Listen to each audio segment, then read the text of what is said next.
Hi everyone and welcome to this Fallout 4 mod showcase for the third person aim down the sights mod. Now I'm actually live in game here, so this mod showcase is going to be a little bit more rough around the edges than the usual ones. And I'm here at the Bedford train station, which is my testing ground for these sorts of mods. Now I'd just like to cover two more things before we get stuck into the ADS mod, and that is the armor that I'm wearing is from the NCR armors that are currently available on Nexus.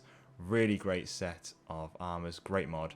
I've made a video actually on this, you can check that out if you wish, but a link to this mod is also available down in the description below. I thought most people would probably ask when they saw it what armor I was wearing, and now you know.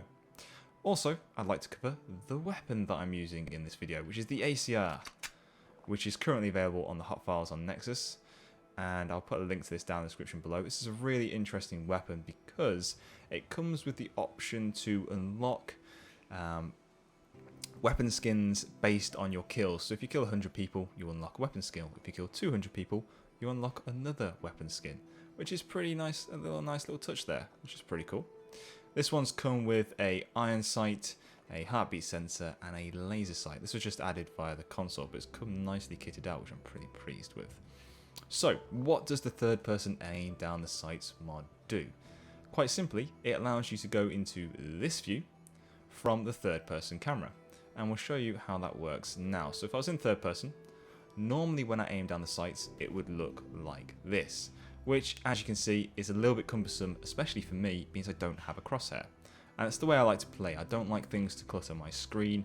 I find it a little bit more realistic, a little bit more immersive, dare I say, and so I don't like to have the crosshair on. So this mod is especially good for me because it means I can go into that first person view from the third person camera. And how exactly does one do that? Well, I'll tell you. There are two options with this mod. There is the option of double clicking the aim key, like so, which will also allow you, if you hold the aim key, to go into the third person camera. So that's quite a nice little feature to have. It means you can keep the original default camera, but also have the first person if you wish. The other option, which is accessed via a Hallow Tape, which should be added to your inventory underneath the MISC section. If it's not, you can craft it or you can add it via the console. So let's boot this little Hallow Tape up now.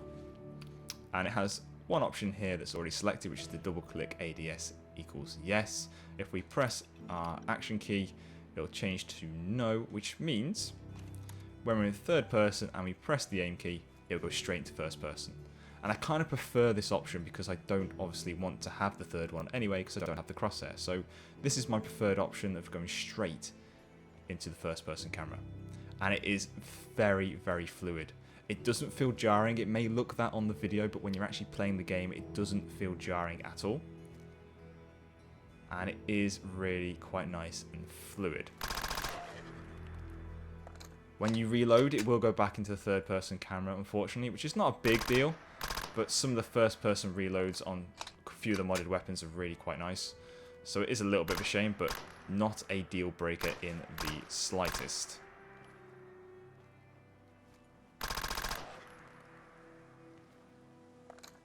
Pretty damn cool, no? And there are a few bugs with this, which I'll point out now. So, well, actually I'll tell you about one first, because I've not been able to replicate it, but it is on the mod page. And the one on the mod... Sorry about that. The one on the mod page is that when you flick in between the two cameras, sometimes you can end up being really zoomed into your character like this, but I've not had that happen. The one that I've noticed is if I'm in first person and I'm moving and come out the camera, sometimes you do that really quick step that you see there. It's difficult to replicate, but sometimes you see that little really quick strafe there. It's difficult to replicate, but it is there. Actually, I really can't replicate it that well now, but there is a little bit of a bug where your character will move very rapidly for a split second. So it's not really game breaking, but you may notice it from time to time. And that is it really. I don't know if there's much more I can show you on this mod. It's really quite a game changer for me, especially with the series that I'm trying to create at the moment, where I like to see the character in third person. I like to see the character progression because I do change the hairstyles, I do change the facial hairs, etc., the armors, the weapons that the character is using. That series is called The Wastelander, by the way. That's still due to come out sometime near Christmas. But yeah, it really is a game changer. It means I can record in third person, quickly get some shots in first person. That's going to probably cripple me. Should remember that that explodes. And it's really quite cool. And I'll be interested to know what you think in the comments down below. And sorry for the like really quite raw mod showcase, but yeah, that's it. As always, guys, thanks for watching, and I'll see you in the next one. Hopefully, unless this mod showcase has put you off because it's a lot more rough around the edges than my other ones, and I'm talking really fast and struggling with the concept that was a really short video, even though it says 5 minutes here. Oh god, it's a long video. This is longer than my usual mod showcases. Huh.